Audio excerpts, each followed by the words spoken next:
姑娘，大半夜里，你怎么一个人在这里？很危险的。啊，冒昧了，在下宁采臣，请问姑娘芳名？公子难道不知道这厮闹鬼吗？平生不做亏心事，半夜敲门心不惊。我叫聂小倩。姑娘，聂姑娘，小倩。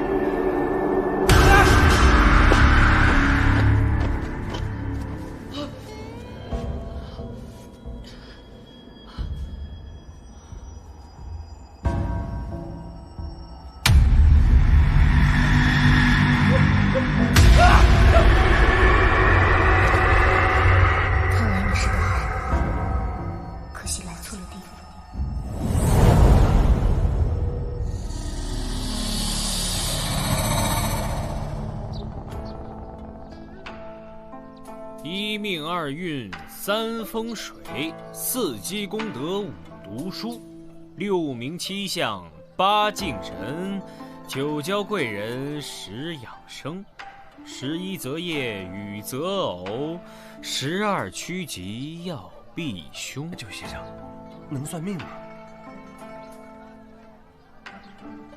你呀，不能再找人算命了。啊？你看，人生下来呢，有个命，命是定下来的，是前世的善恶决定的，和这一世的善恶无关，改不了的，算出来也没用。这一世的善恶改变了的是运，但运不是那么好改的。这样吧，你给我200万，我保证你逢凶化吉，从此无忧。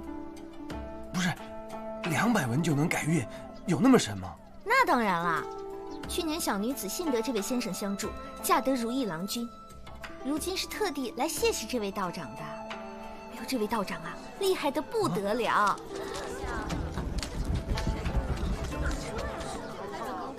哟，哎，看热闹！不，我给你逢凶化吉呀！哎呀，等等，什么热闹，带我一块儿啊！你看看，好像要出大事了。出什么大事了？你不知道啊？辅国大将军刘洪基刚从塞外回来，原本一直驻扎在城外，怎么突然进到长安城里了？听说呀，这刘洪基张扬跋扈得很啊！哎呀，他要是面圣的时候还这样，可就麻烦了。反正不关咱们的事儿，到时候就看好戏喽。就是。那裘书生怎么还在啊？萨摩，快换了衣裳，给老娘收房钱去。小倩，小倩，小倩，小倩，小倩，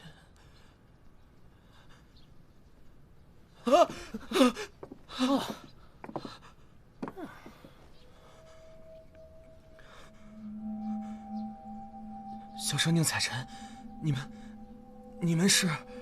这里是长安城，我叫公孙四娘。你现在在我客栈里，他叫萨摩，我这儿打杂的。你昨天晚上去兰惹寺了？你怎么知道？你衣服上扎满了麻黄，这种植物喜干，那附近的山上只有兰惹寺里长满了麻黄。兰惹寺，干尸，兰惹寺里有干尸。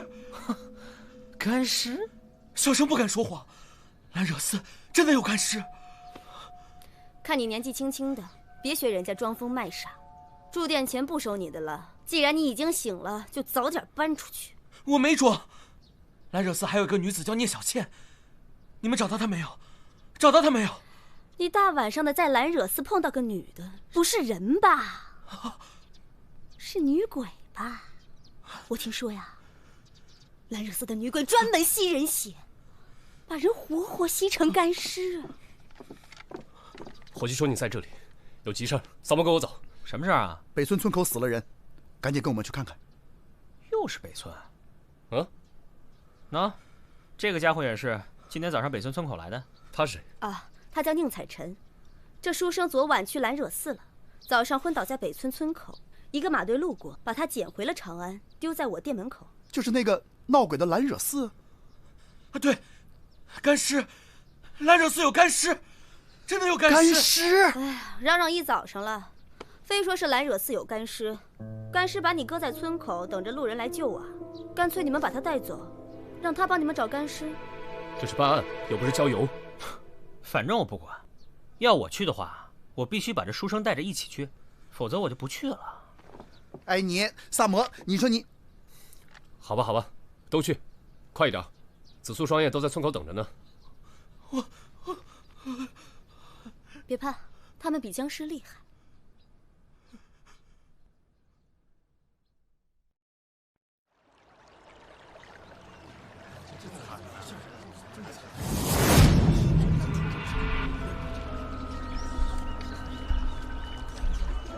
哎，这不是早上那个书生吗？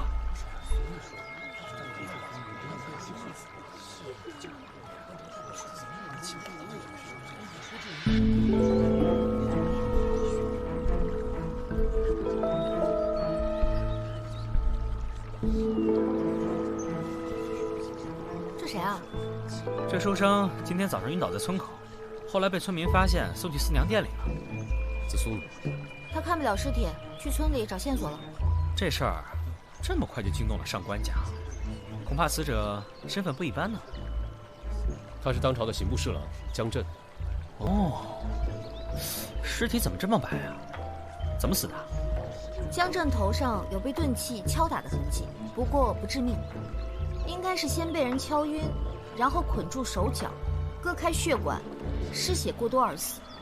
尸体被放光了血，所以才显得尤其的苍白恐怖。死亡时间呢？应该是昨夜的亥时到丑时之间。难怪江震穿着便服，看来是半夜匆匆的出门。钱袋在哪？喏，还在呢。莫非是仇杀？哦，还有，江震不一定是在河边被放血的，失了那么多血，附近应该有大量的血迹才对。被放血，又被抛尸在这儿，江震会和什么人结下这样的血仇呢？先把尸体抬到我那儿去，我再做进一步的检验，看看有没有什么新的线索。好。来人！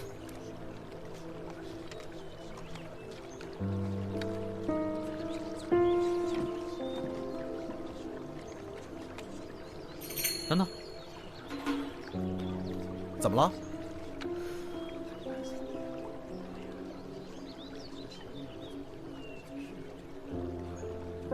麻黄草。他去过兰惹寺，兰惹寺就在这河上游的方向啊！早听说那里闹鬼，看来真的有干吸人血干尸。都给我住嘴！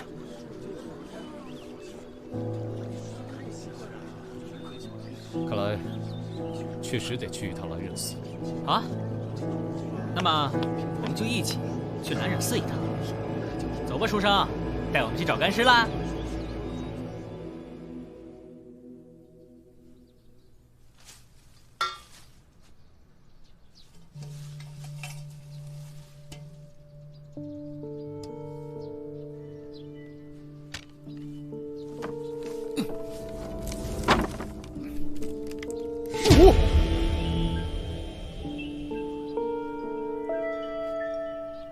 我已经做了尸检，这些干尸死了少说也有近10年了。哎，我长这么大见过那么多死人，干尸我还是第一次见。而且是一地干尸。哎，紫苏来了。我听村里有人回来说兰惹寺发现干尸，就过来了。村里有什么线索吗？昨晚村长家女儿办酒席，全村人都在祠堂，没人注意村外面发生的事。倒是兰惹寺10年前的大火，上岁数的人都记得清清楚楚。10年前的大火，到底是怎么回事？兰惹寺早在前朝就是个荒寺，一直阴阴森森的闹鬼，人们总在那附近听到女子的乐舞声，村民都绕着道走。10年前突然起了一场大火，那火烧了3天3夜，没人知道怎么起的，也不知道怎么灭的。在那之后，闹鬼的传闻就越来越多，就更没人来这附近了。所以说，这些干尸，他们就是死在那场火里。哎呀，这都死了，烧干净就完了吗？尸骨尽毁，这种死法叫人看了心里难受。这些人躲在地下，死前一定经受了极大的痛苦。但是正是因为留了全尸，我才有可能查明他们的死因，为他们伸张冤屈啊！到底是什么人，能弄出这么样一个地洞呢？还有一个问题，江震为什么会死在这里？他和这些干尸到底有什么关系呢？这些尸体，怎么了？这些死者都是女人，而且她们的面部轮廓比一般人要深。我不敢确定，但是我怀疑她们是胡人。没错，萨摩说的对，10有8九是胡人。书生，你昨晚到兰惹寺是什么时辰？我记得我走到村口，天刚刚全黑，然后又走了大约1个多时辰，才迷了路。那个时候应该是亥时吧。这么说，你在兰惹寺的时候，江震还没死？我不知道什么江震，我就想知道小倩呢？小倩又是怎么回事？如果真有这么个人的话，他要么是凶手，要么也肯定看到了什么。先别管那个小倩了，先把尸体抬到我那儿去。是。三炮，你去把江镇府里的人带到大理寺问话。好的。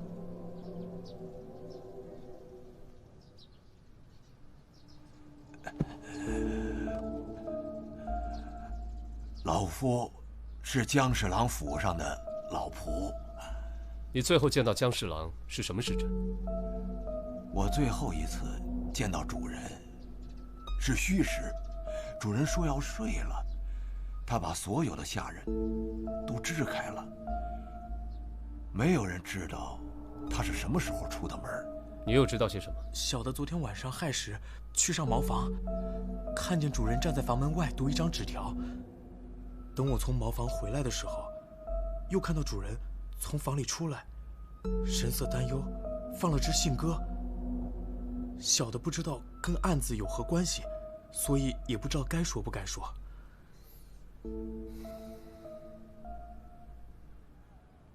喂，大清早的又去哪儿鬼混啊？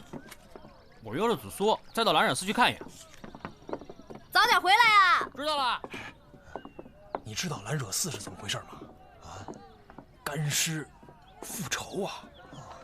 干尸啊，一到半夜就化身成一个美丽的女人的样子，先把人引到兰惹寺里，然后再杀了他们。杀了之后，再喝他们的血呀！啊，这么恐怖啊！可不是嘛！来。你从干尸洞口找到的铜盆我看了，上面的花纹确实是拜火教独有的。这个佛寺居然还跟西域的拜火教有关系啊！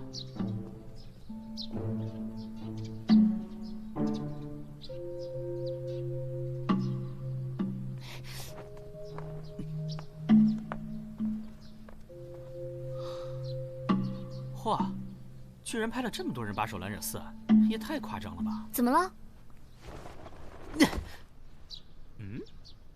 你没事吧？哎，这地上的东西好像不是石头啊。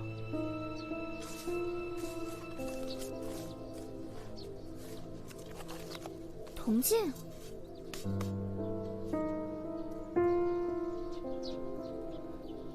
还有个耳环。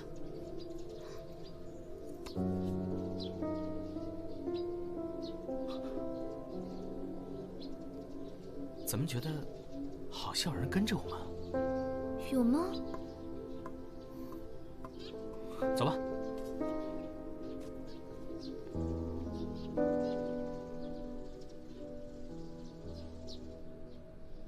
江镇一案查得怎么样了？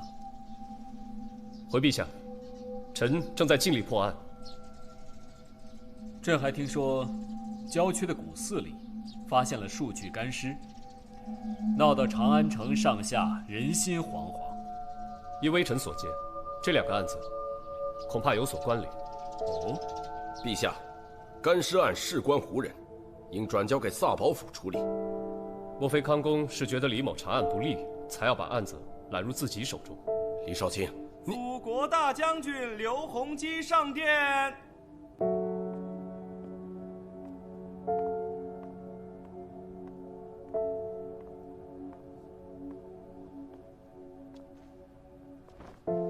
陛下，臣来晚了。臣刚刚回朝，就听闻江侍郎噩耗，十分痛心。臣愿协助大理寺共同查案，恳请陛下恩准。康将军在边疆劳苦功高，此次回朝还愿为朕分忧，朕岂有不准的道理？谢陛下。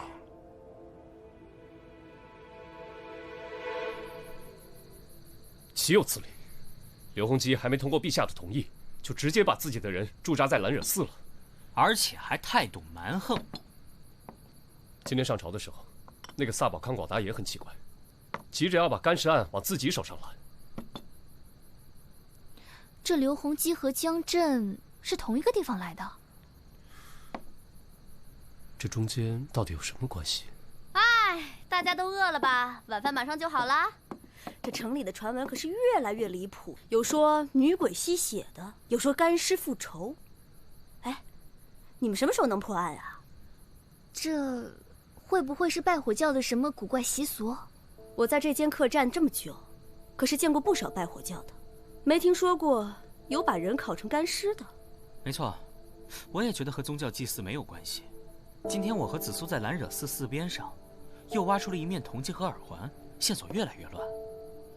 看来，这个寺的过去才是关键所在。但是现在兰惹寺被刘洪基的人把守着，也没有办法靠近啊。人是铁，饭是钢，发愁有什么用啊？吃饱了才有力气破案呢。哎，怎么还没好啊？不三不四怎么那么慢？哎，书生，你什么时候醒的？昨夜回来就睡到了现在，刚起。你等会儿，昨天一天也没见到你说的小倩，你不是在编瞎话吧？恐怕真的是我的幻觉吧。哎，外头宵禁了。我门口透口气。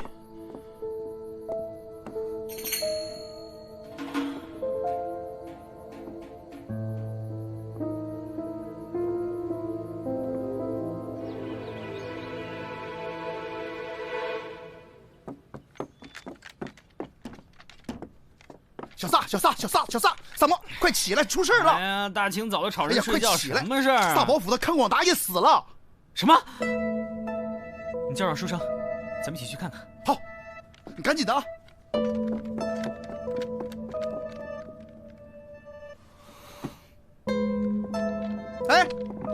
哎，正找你呢。走，又有人死了，跟我走。去哪儿啊？哎呀，去哪儿你甭管了，没准能看见家小倩呢。走。我不去，走了。我不去，走了。都说了我不去了。走。死亡时间应该是昨夜的子时到寅时之间，死亡原因还不清楚，身上别处没有伤痕，头是死后才砍下来的。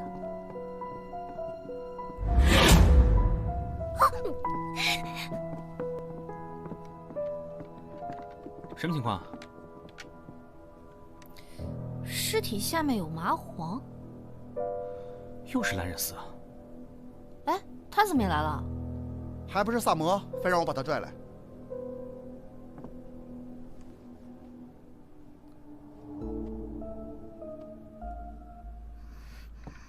紫苏姑娘，别怕啊，别怕。这是什么？不清楚，好像是被什么虫子咬过。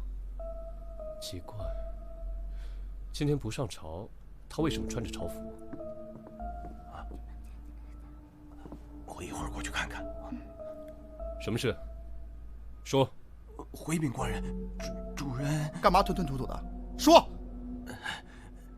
既然主人已经过世了，老奴也管不了那么多了。主人生前有个库房，专门存放别人送来的礼。刚才丫鬟过来说，见库房门虚掩着，不知道是不是出了什么事儿啊？那带我们去看看吧。好，走。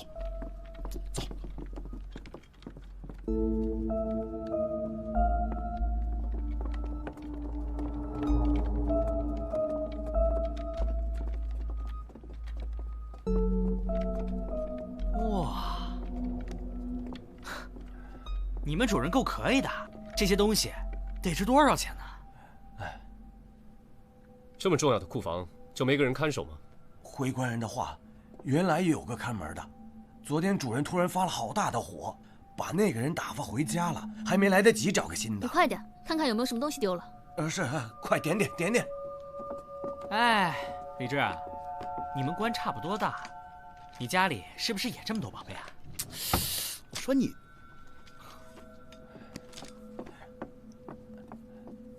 少了什么东西？回官人，珠宝摆件都没有少，唯独少了3幅陆探微的画。主人最宝贝这画，也不挂出来，特意放在柜子的第2层，一来不落灰，二来万一进了贼，也不引人注意。陆探微的画穷理尽兴，视觉严象，包前蕴厚，古今独立，非复激扬所能称赞。想不到康广达康公身为武将，能有这么高的眼力。这锁是用钥匙开的，这府里有多少人有这房间的钥匙啊？回姑娘的话，这库房的钥匙，只有主人和我2个人有。就你们俩有？哎呀，老奴对主人忠心耿耿，别无二心呐。况且老奴手无缚鸡之力，怎么可能杀死一个壮年男子，还把头砍断呢？那就是那个看门的，他对主人怀恨在心，先抢了钥匙，再杀了康广达，然后把现场伪造的像蓝惹寺案件一样。那看门的人不可能知道麻黄的事。有道理。对，绝对不可能是看门的。论价钱，陆探微的画还不及这些玉钱，可凶手呢，光拿了这些画，却没有碰其他的东西，可见非一般的莽夫。会是谁呢？先回去再说喽。请。来，客官里面请。吃饭。来请。书生呢？被萨摩硬拉去看了个无头尸体，回来就发了烧，房里躺着呢。江震死在蓝惹寺，什么人能半夜把他从府里叫到蓝惹寺去？不明白。另外，你们说这个凶手为什么要大费周章地把康广达的头砍下来？都不明白。这2个人都是朝廷重官，而且这2个案子好像都与蓝惹寺的过去有关。这江震是出门之后在蓝惹寺被杀，而康广达却是在戒备森严的萨宝府里夜闯萨宝府，不被看到一点踪迹。这凶手不是一般人呢。哦，那这么说来，这越来越和蓝惹寺的干尸有关系了。人们流传的干尸变成女子杀人的传说，会不会是真的？看来这书生没有骗人呐。这世上哪有鬼，哪有什么干尸啊？老大，吃。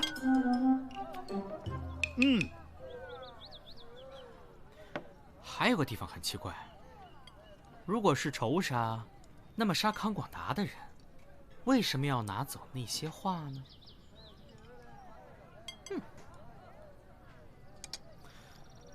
小撒，来，你不吃也倒掉了。我以为你要留着当宵夜呢。你是怀疑书生？你怎么知道？别人我不了解，你我还不清楚吗？你硬拉着他去看死人，肯定是想看看他的反应。哦，你也看出他说谎了？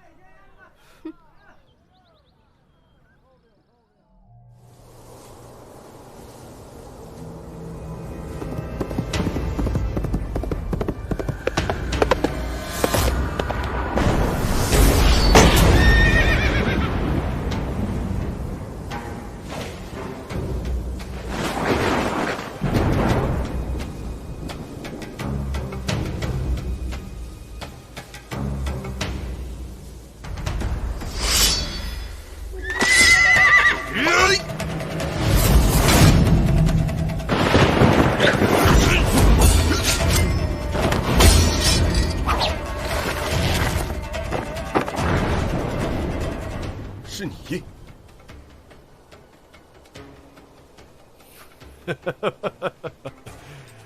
没想到这么多年过去了，你还是那么胆小怕事。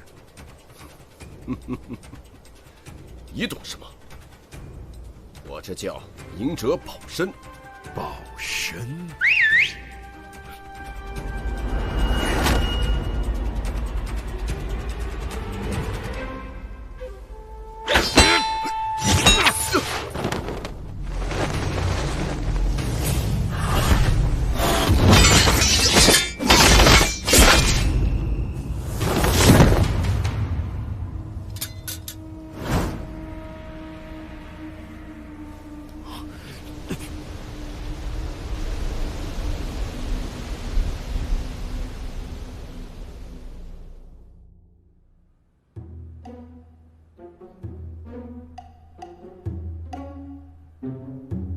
萨摩多罗，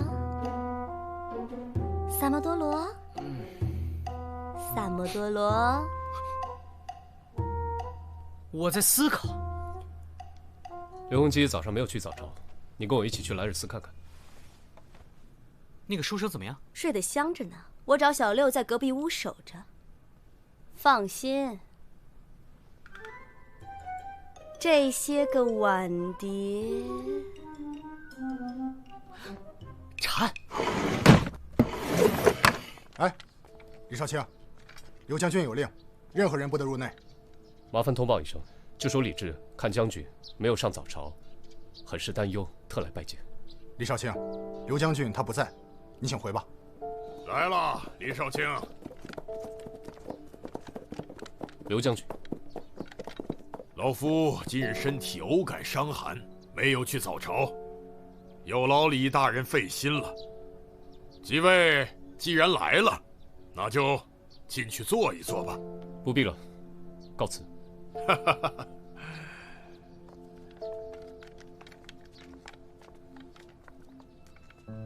简直太目中无人了吧！啊，见到我老大连马都不下。不是他不愿意下，恐怕是他站不了。为什么？他腿上渗出血了。你也注意到了？看来刘将军刚和什么人打了一场，肯定不是塞外的旧伤。看你拿了一路了，怎么了？啊，我那天去过江府下人房以后，好像被什么虫给咬了。给我看看。啊，看，特别痒。去找双叶。怎么了？如果我没猜错的话，无头尸体根本不是康广达。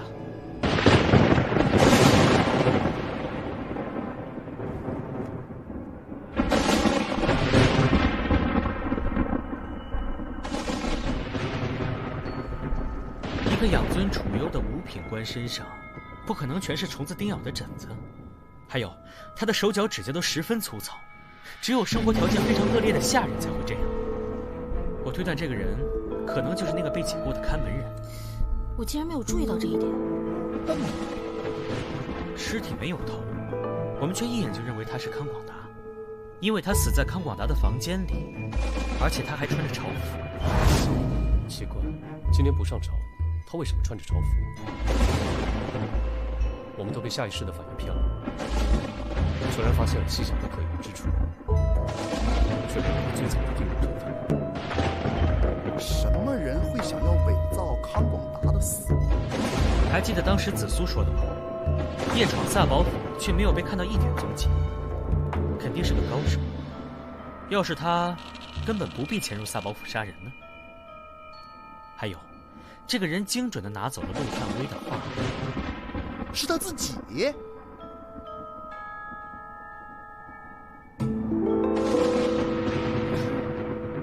为什么呢？为了不让嫌疑落到他的头上。这江震也是他杀的，可他为什么要杀江震呢？这个我还没想清楚。但是我觉得，可能跟兰惹寺过去的秘密有关。三胖，你去等康府，要几张康广达的画像，明天就带人全城搜捕。好。来，案子终于破了，我们去四娘店里吃饭去。好主意。哎呦，这雨啊，一阵有一阵没的。哎，幸好这画像没湿啊。哎，怎么回事啊？案子都快破了，还吃不下去啊？我觉得还是有很多地方想不明白。等雨停了，降3炮把康广达给抓了，一切不就明白了吗？那书生呢？在楼上呢。我去看看他。来吃饭。书生，我们一起在下面吃庆功饭，你要不要一块来高兴高兴？什么？凶手抓住了？还没有，不过我们已经知道是谁了。明天就要开始全城搜查，你来不来？来。书生，下次一块吃饭吧。啊，不了，我想把这本书给读完。你们吃啊。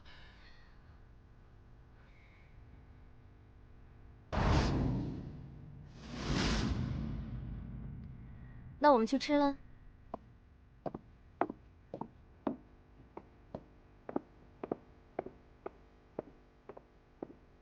就你呀，信不信？分分钟给你拿下。等我。少卿，少卿，又有人被放血死在北宋河边了。什么？他，就是他。啊！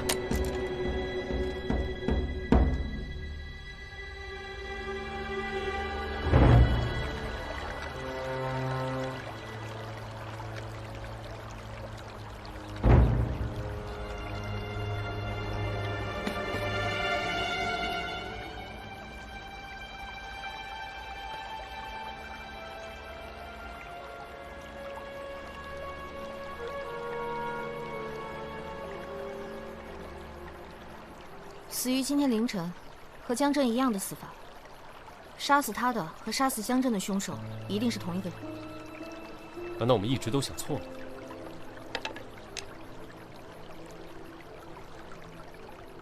也许康广达根本不是为了逃避嫌疑才伪造死亡，而是为了让想要杀他的人认为他已经被干尸案的凶手杀了。可是他还是死了呀。这么说，我们不仅要找干尸案的凶手，还要找另外一个想要杀康广达的人。他身上还有很多乱伤，像是经过了一番打斗。割断血管的痕迹是2种不同的痕迹。打斗？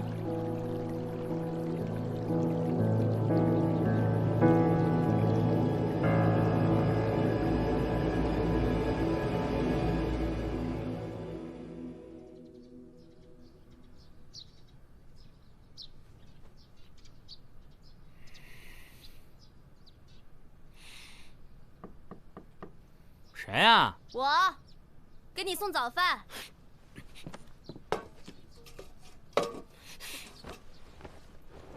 进来吧。你这猪窝呀，也不收拾收拾。给你猪食。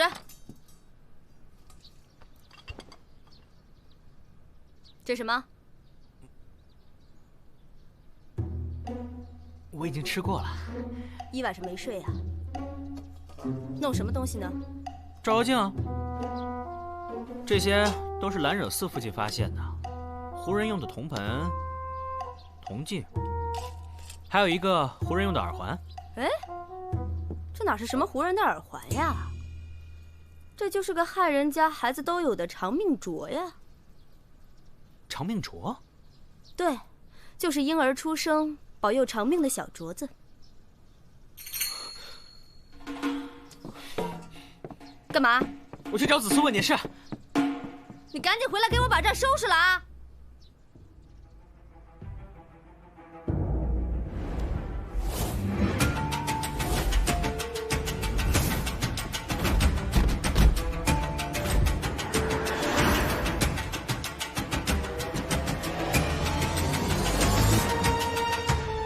找到了，16年前江震、康广达护送一对进贡的胡姬，然而这对胡姬半途逃亡，江震、康广达早就认识。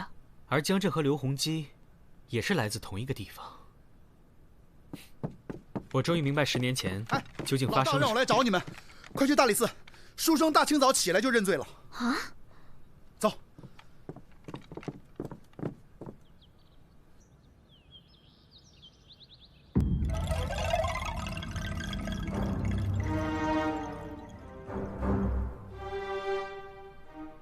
宁采臣，你可知罪？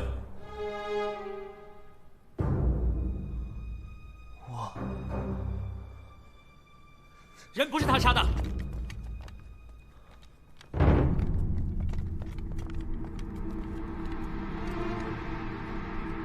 人不是他杀的，此案另有隐情。都是我杀的，江震和康广达都是我杀的，定罪吧。那你说说看，你为什么要杀他？回答我，你杀他们的理由是什么？我没必要告诉你，是根本没有理由吧？你一个外地来的书生，刚到长安，能与他们有什么恩怨？你看看你自己，弱智纤纤，你有什么能力杀死2个武将？纵有可疑之处，但完全不足以让人相信你是凶手。你在替谁认罪？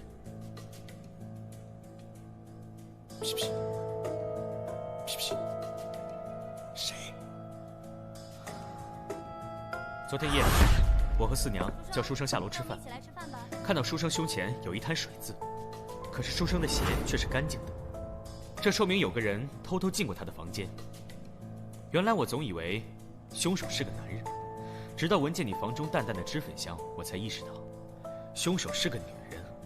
你胸前的水渍应该是她的泪痕，这让我想到了这个从未露面的神秘人，就是你心心念念的小倩。你在兰惹寺对小倩一见钟情，之后得知她的身世，心生同情，才想替她顶罪吧？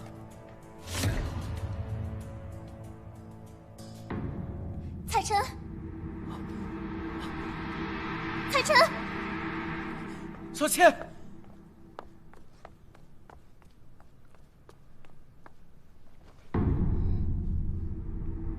血海深仇，不可不报。所有的事情都是我一人所为，与宁采臣无关。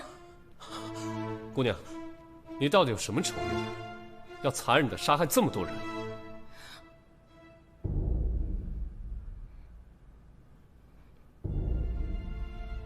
小倩要杀江震和康广达，都是为了一个原因，她要为母报仇。16年前，曾有一对进贡的胡姬莫名失踪，而当时负责护送的正是江震和康广达。不难想象，他们为了一己私欲，把胡姬私藏了起来。但不知何时，胡姬搬到了兰惹寺里。我和紫苏在兰惹寺附近挖出了一些胡人的东西。一开始我以为那些只是些胡姬的配饰，直到四娘提醒我，那里面有一只长命镯。我这才想到，在大火中死去的胡姬们，可能有后代复仇，对吧？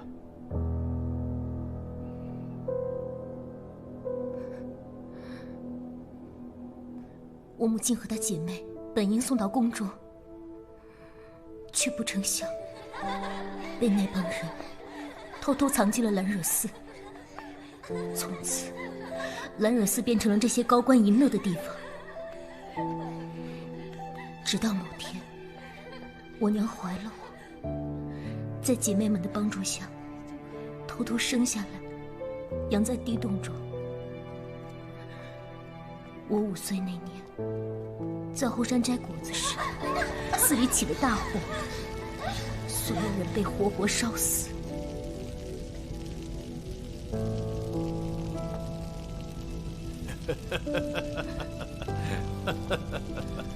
我眼睁睁看着那3个禽兽笑着离开。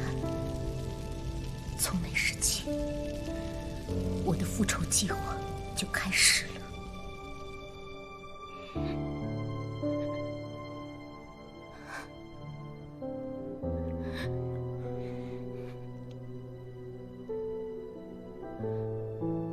好了，这一切既然都是聂小倩所为，那么你们放了小倩吧，她只是给她的母亲报仇啊！求求官人了，你们放过她吧！你们是什么人？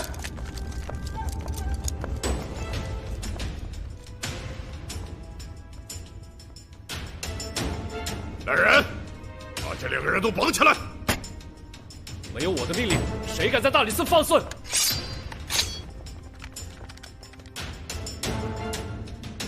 刘将军，欢迎您旁听。萨摩，继续。康广达生性胆小多疑，他害怕杀死江震的人杀掉自己，更害怕被另外一个人灭口。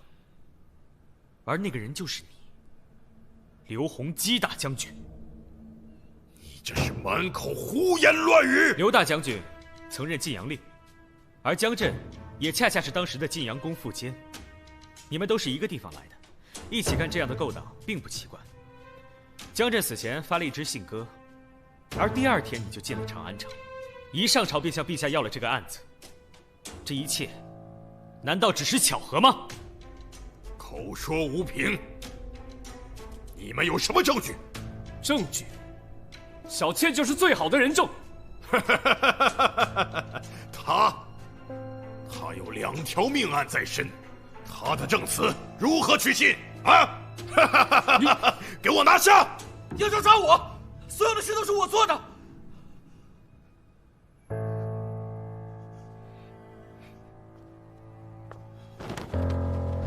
小妾。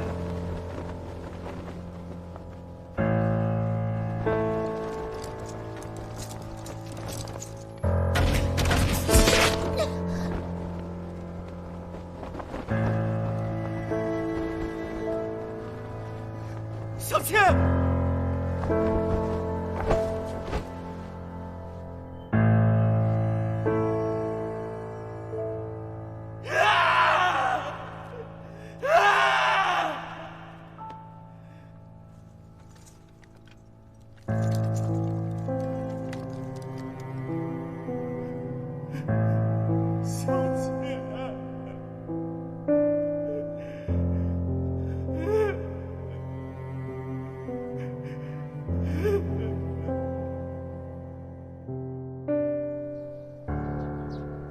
听说刘洪基出城了，难道就这么让他走了？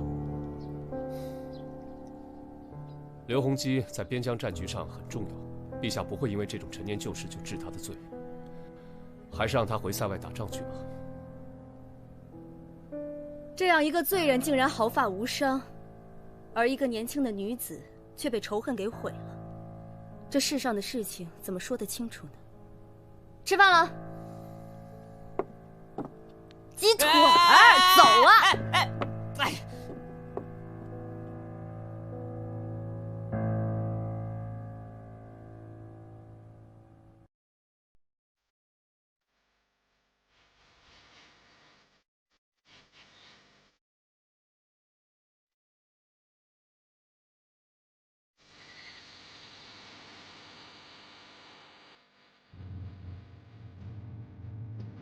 大家小心点。子苏，你小心点啊！所有服都小心点哦。好。报关的民众是在黄昏看到了山坡上有隐隐的光，才发现这里竟然是一处古宫的入口。我们刚刚在入口看到的萤石就是光源。我看这萤石应该是发种者用来告知同伴的标记吧。这个应该是秦朝时期的墓，这么久都没有被人开启，里面可能会有什么可怕的守护兽呢？耶！三胖，你是不是傻呀你？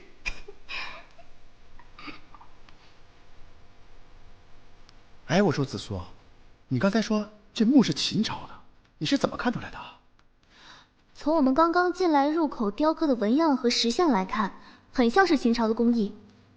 进了墓之后，地上撒了几枚钱币，正面刻着半两，但是做工粗糙，应该是专门用来做陪葬的冥币的。哎！你没事吧？没事。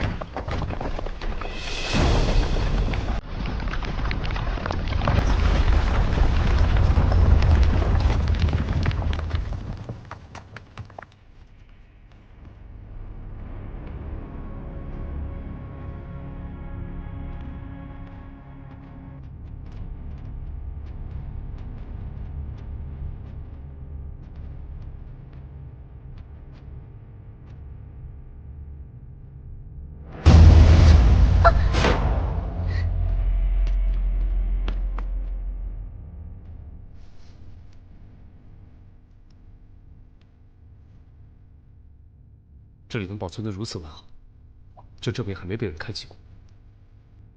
因为墓室封闭，隔绝了空气，服饰才保存得如此完好，像新的一样。哎呦，看这肚子，得怀胎8、9个月。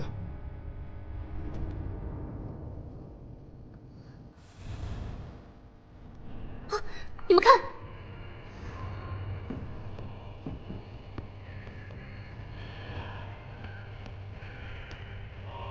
于皆阔兮，不我佛兮；于皆寻兮，不……这什么呀？这没写完啊！这不是《诗经》中的击鼓？这本诗写一位魏国士兵远戍陈宋，久役不得归，回忆起新婚时与妻子的誓言，而残酷的现实却使誓言落了空。这首诗却出现在一个贵族女子的墓中，而她的棺木又没有棺盖。我猜，她在进入墓穴时还是活着的。真的假的呀？可是你看啊，明明是秦朝墓葬，墙上这行字却是以楷书篆刻，这也太奇怪了。等一下，这尸体不太对劲儿。怎么？有胎动。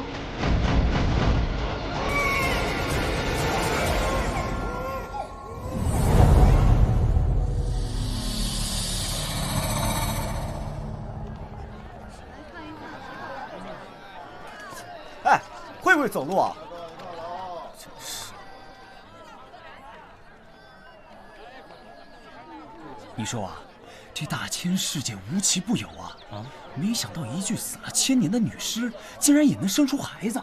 是啊，我也听说了。大理寺官差去探墓，看到女尸有胎动，当场解剖，孩子居然还是活的。哎，我看呐，这8成是鬼魅附体，天下就要大乱了。哎呀，行了行了行了，莫谈国事。哎呀，喝酒喝酒。我跟你说，这种事不是你我能谈论的。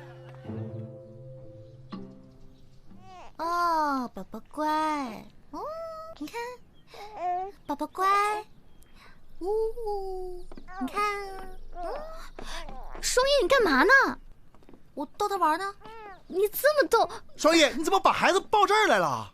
这儿玩具多呀。这啥玩具？有你这么哄孩子的吗？啊，连个保姆样都没有。你来啊！哎，来看我的小白牙，小白牙。哎，什么呀？咱们都不会照顾孩子，把他留在这里，也不是个办法。那他怎么办？他母亲死了，家人也不在，谁来照顾他呀？这么小，要不咱们一起照顾吧？好，好，好，好，哎，就把他当做咱俩的孩子呗。啊？咱们大家的孩子，一起照顾，好不好？好不好？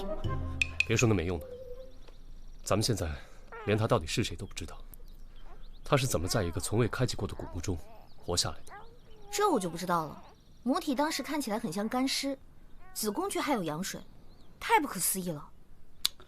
我觉得呀，这孩子是不是他在古墓里吸收日月之精华啊？不对，古墓里没有日月，那就地气之精华，靠，都吸到他身上了。要不然咋解释呢？你们说啊？哎，你看他是不是同意了？是不是？什么咔日月精华呀？这一听就不靠谱。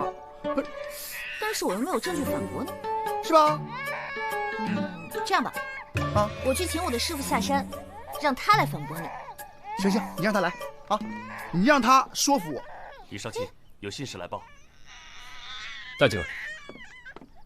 见过李少卿。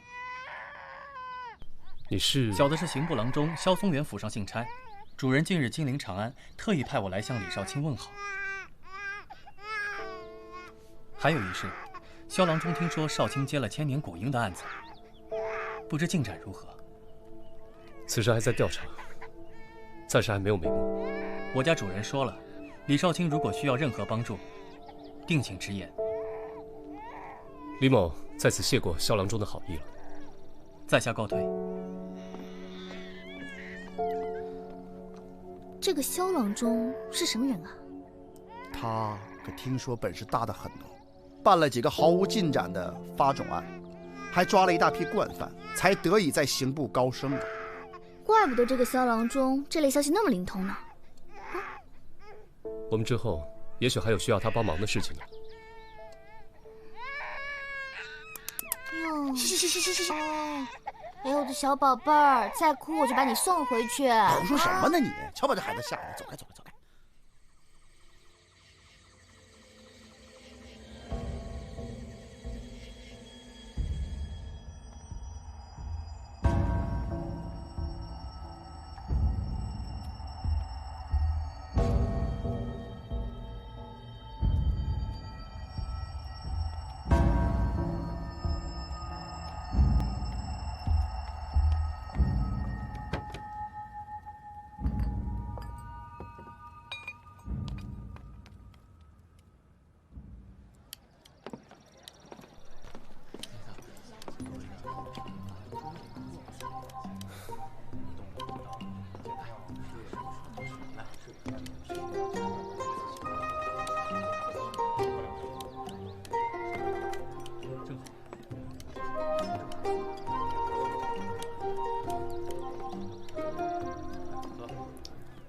四娘，萨摩在不在？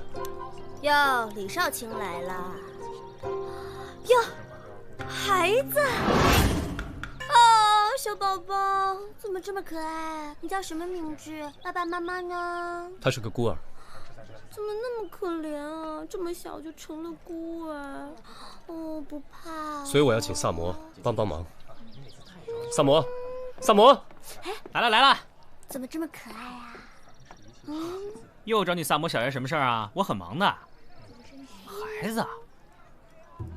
哦，你可别告诉我，这是你。没错。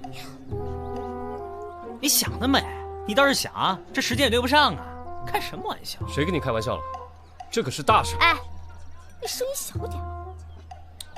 我们不知道拿着孩子怎么办。怎么办？要不我来养？你们那么忙，哪有时间照顾他呀？对不对？我会好好照顾他。萨摩，你快去忙吧。店里的活儿也不用干了，我会让不三不四帮你做的，慢走不送。那我今天的工钱照算啊。好吧，那我就恭敬不如从命了。那这孩子，老大，小声点。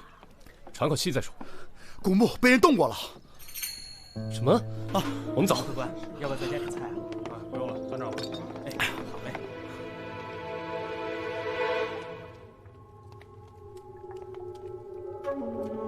哎，你们是怎么找到这个古墓的？你们可真是捡到宝了呀！有百姓发现了洞口的萤石。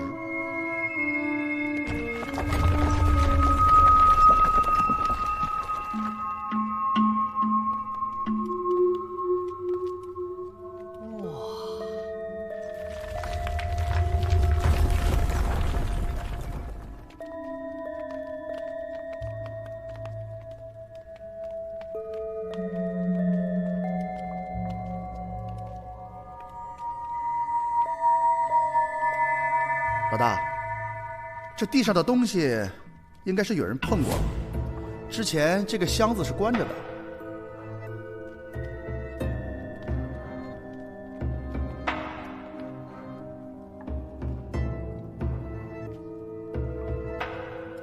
这上头之前应该有个盒子，也不见了。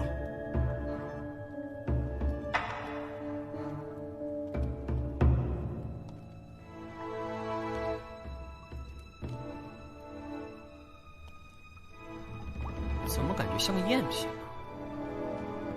别瞎碰，小心机关。知道了。如果那闯入者不为财，莫非与这女尸腹中的婴儿有关？要是这样的话，只要我们找到那个闯入者，那不就真相大白了吗？萨摩，你觉得呢？有理。哎呀，可这茫茫人海的，去哪儿找啊？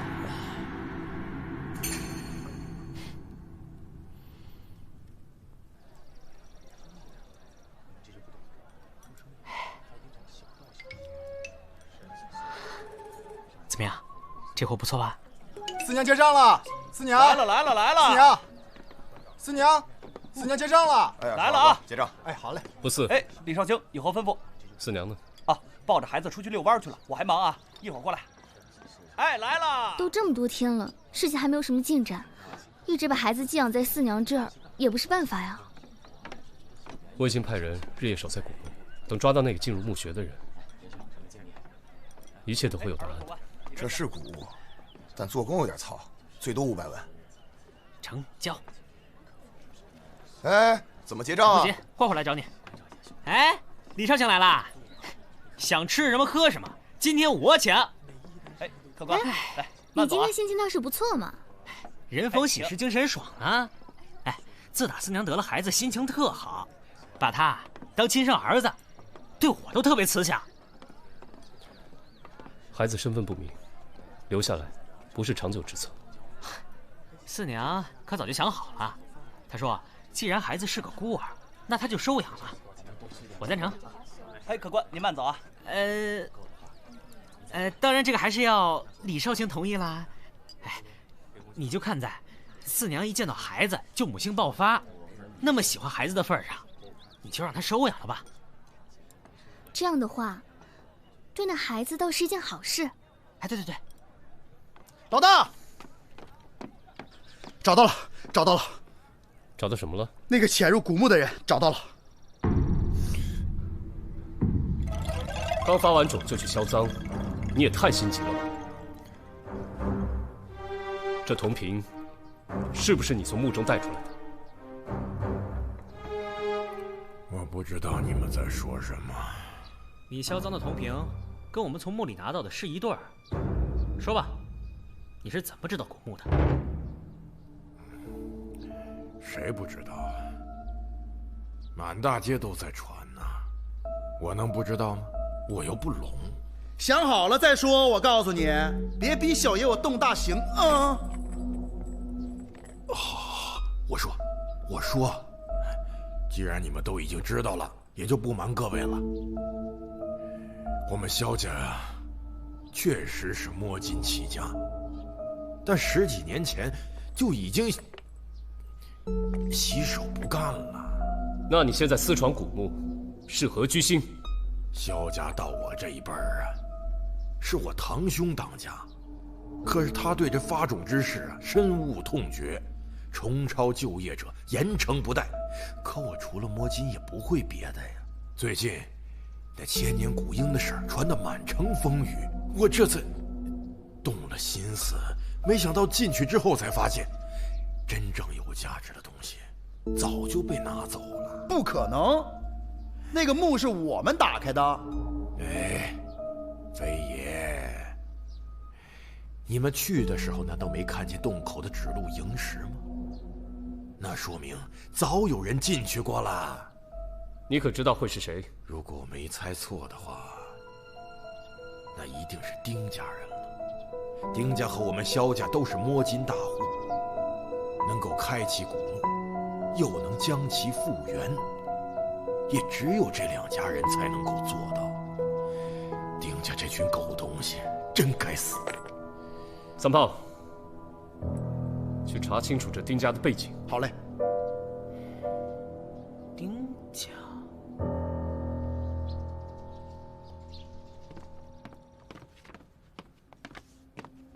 李少卿，刑部郎中萧松远求见。请进来。李少卿，在下萧松远，幸会。幸会，请。好，不必了。听说李少卿抓住了发种案的嫌疑人，敢问结果如何？毫无进展。这些摸金的往往油滑奸诈，难查更难审。不过少卿放心，发种案一向是鄙人所长，萧某愿替李少卿分忧，查出这嫌疑人的底细。多谢萧郎中相助。来人，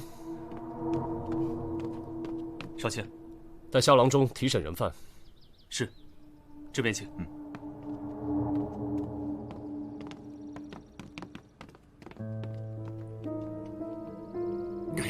不是刚问完吗？又要问什么呀？少废话！跪下！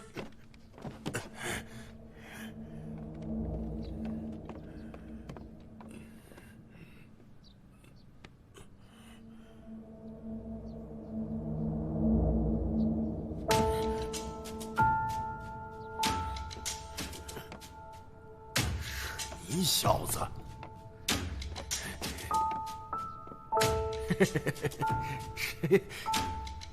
你来我就放心了。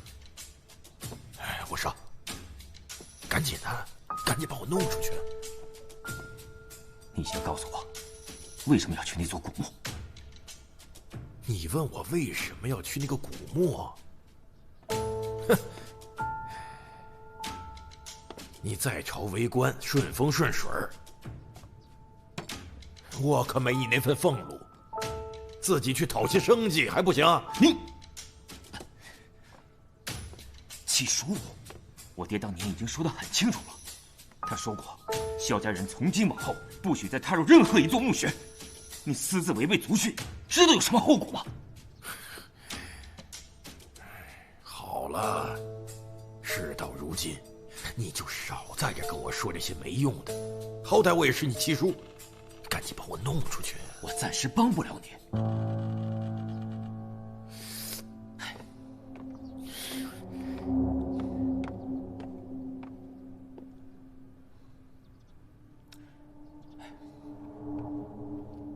我现在真帮不。你小子，敬酒不吃吃罚酒啊！好，你和丁饶的那点事儿啊，真以为我不知道？你就不怕我把这些都告诉那个李少卿？你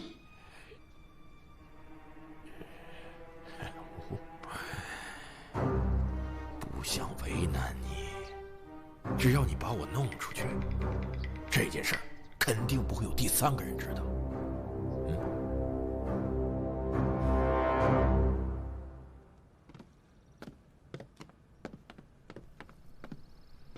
怎么样？什么结果？萧某从未见过如此顽固之人，油盐不进，软硬不吃。这次实在帮不到您了，实在抱歉，告辞。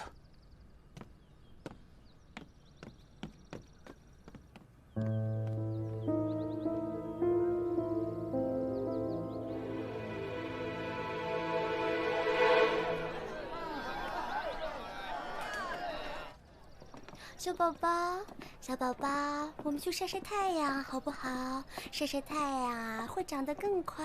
丁家查过了，这一代掌门刚即位，是个女人，叫丁饶，年龄大概是30岁左右，但不久前失踪了，连她的家人都找不到她。是找不到呢，还是正在某处发肿？你是说？萧海坤也提到过丁家，恨得牙痒，说明丁家挡了他财路，那座古墓失窃。丁饶的嫌疑是最大的。可是我们都找不到他，怎么着手调查？我想应该查得再仔细一点，应该查一下丁、萧两家的背景，以及之前为什么结仇。哎，我从师傅那儿回来了。怎么样？我把情况都告诉了师傅。师傅说，用特殊的药物炮制，可以使尸体迅速脱水，呈现干尸的状态。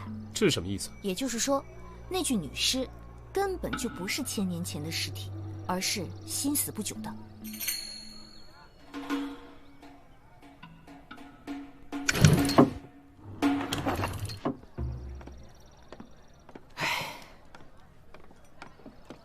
你所说的我已经调查过了，结果如何？之前萧家和丁家一同摸金发种，形影不离，直到有一次丁家鬼迷心窍，想私吞赃物，不惜出卖了萧家，萧家被抓了好多人，从此退出江湖，与丁家就一刀两断了。老大，刚才我在路上听他们说，昨天晚上起了场大火，然后呢？一宅子的人非死即伤，而且宅子的主人姓丁。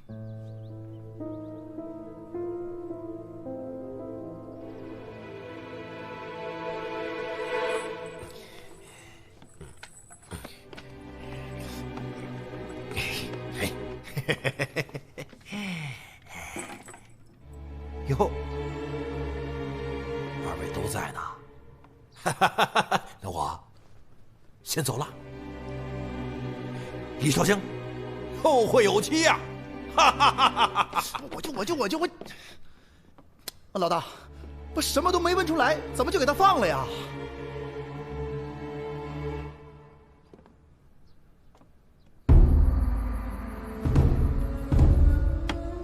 你到底想要什么？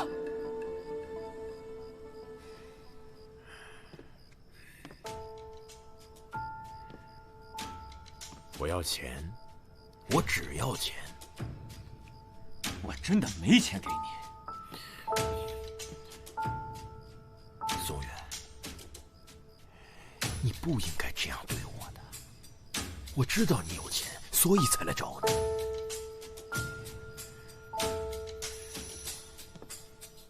那件事儿啊，天知地知，你知我知。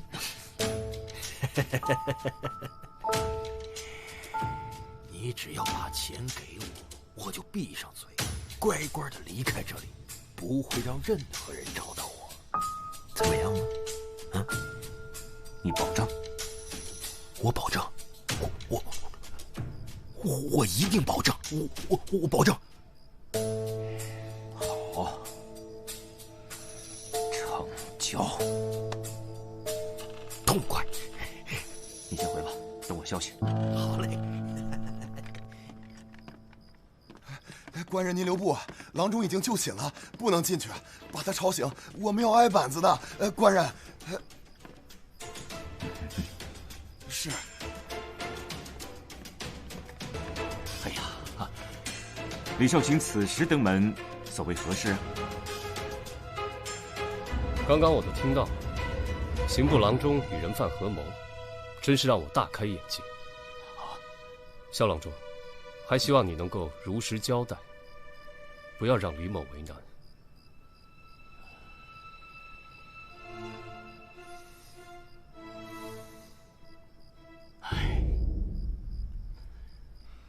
其实，萧海坤是我的七叔。哦，李少卿，请。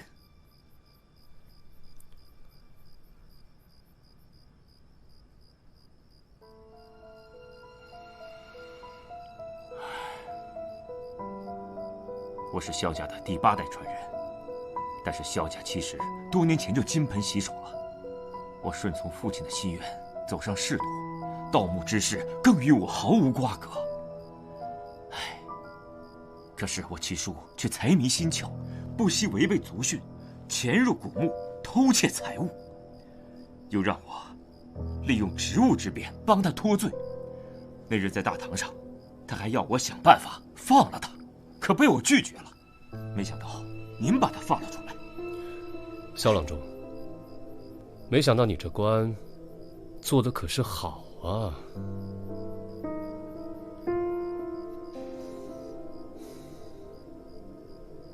我也是有苦衷的，李少卿。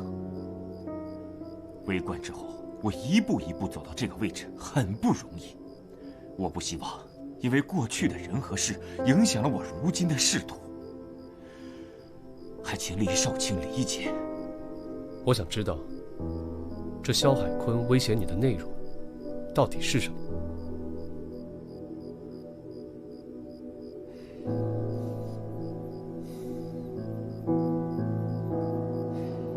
他知道我跟丁扰之间的一些事情，这是家族大忌。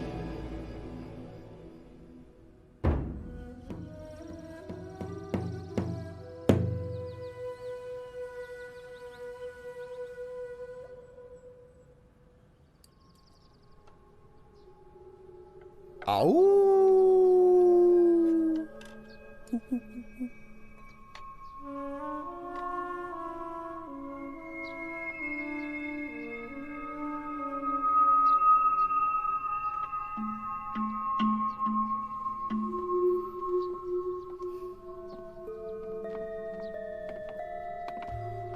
李少卿，有结果了。怎么样？不出所料啊，确实是一个刚死不久的人，只是在尸体上做了手脚，用药物促使机体迅速脱水钙化。据我所看，婴儿出生前他才死了不到1个时辰。也就是说，这具女尸跟咱们前后脚进墓。可是他为什么会死在墓里啊？而且还躺在棺材里？他是谁？又是谁杀的他？我猜，真正杀丁饶的凶手，我们早已见过。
谁？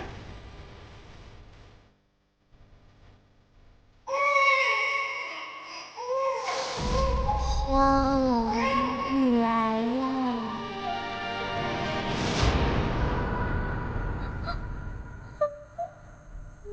小狼，你为什么害我？你少在这给我装神弄鬼！你有什么目的？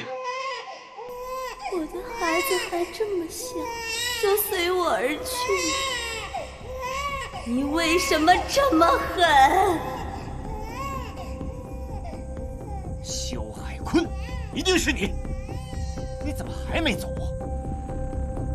念及你我叔侄关系，给了你钱让你走，可没想到你竟然扮鬼来吓我！出来！别跟我躲躲藏藏的！究竟是谁？你以为扮作丁饶我就会害怕吗？你以为他死在那座墓里，我就会心虚，就会给你更多钱？想用这件事威胁我一辈子，你也太贪了吧！还我命来！说，到底是谁？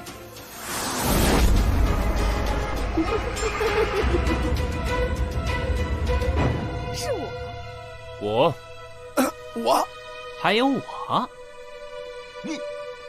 你们，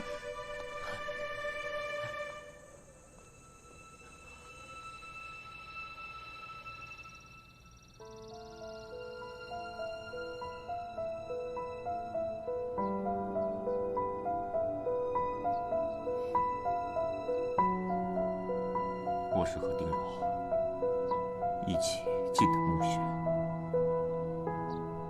里面那具女尸就是饶儿。你和他到底什么关系？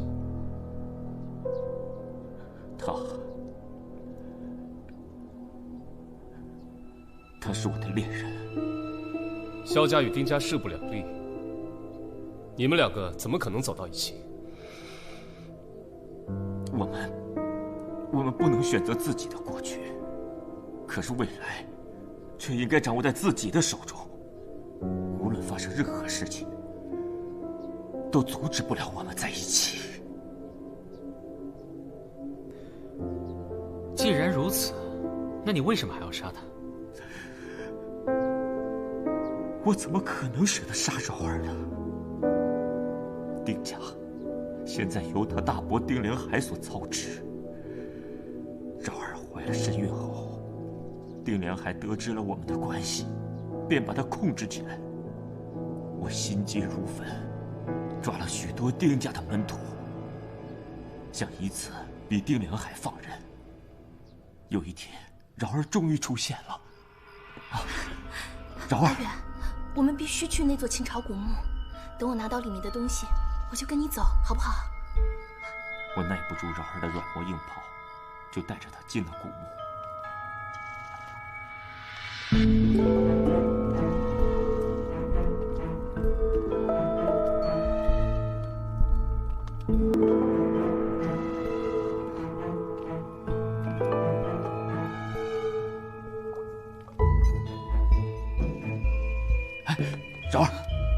动他。只要把玉玺交给大伯，他就不会再干涉我们任何事情了。真的如此？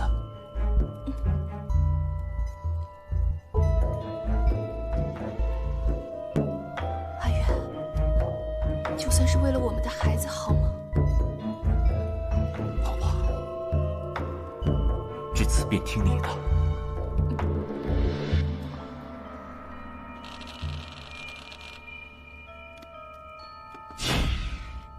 小心！柔儿，柔儿，你怎么样？快走！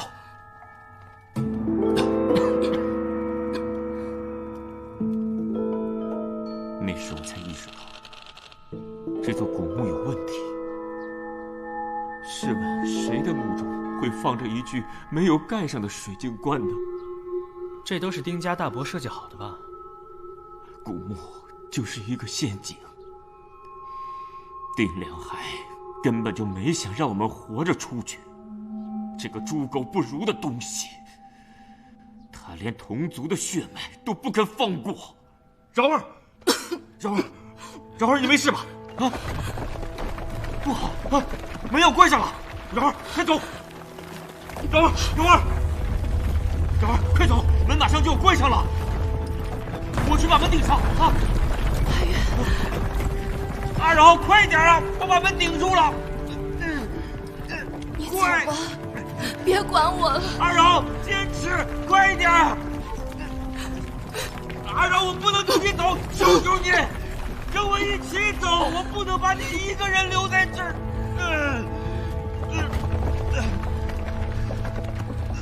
阿远，咱俩今生有缘无分，希望下辈子咱俩能托生在普通人家，能平凡幸福的过一生。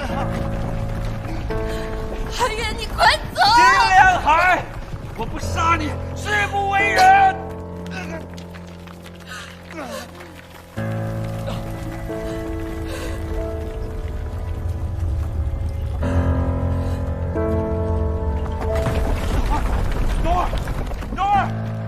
我刚被抓住，你们就进来了，我也只能逃离现场。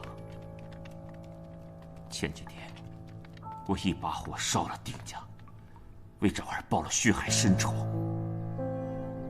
如此想来，当时报官发现古墓的百姓应该是丁家安排的，所以，即使你俩能从那座古墓逃生，也躲不过官府的围剿。是。刑部郎中发种的罪名坐实，我非但救不了柔儿，连自己的命都保不住。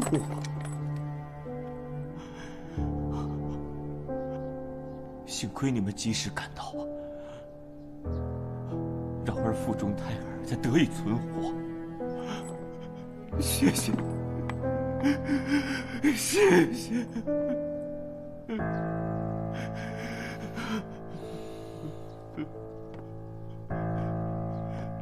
你们当时进入墓室时，可有看到墙上的字迹？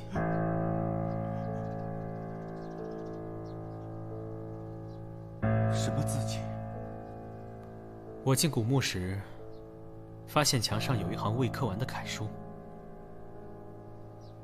我想，那应该是在石门关闭后，丁饶特意刻下留给你的吧。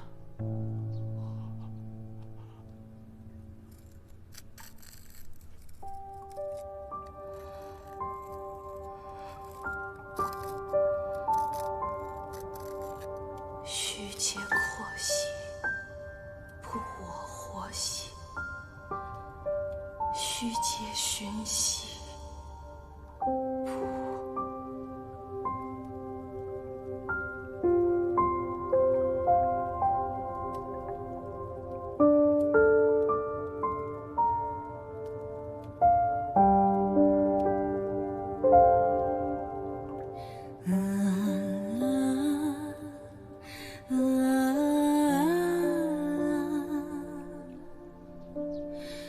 那玉玺现在在何处？我怕我七叔跟丁良海把他偷走，藏在我房中的暗藏里了。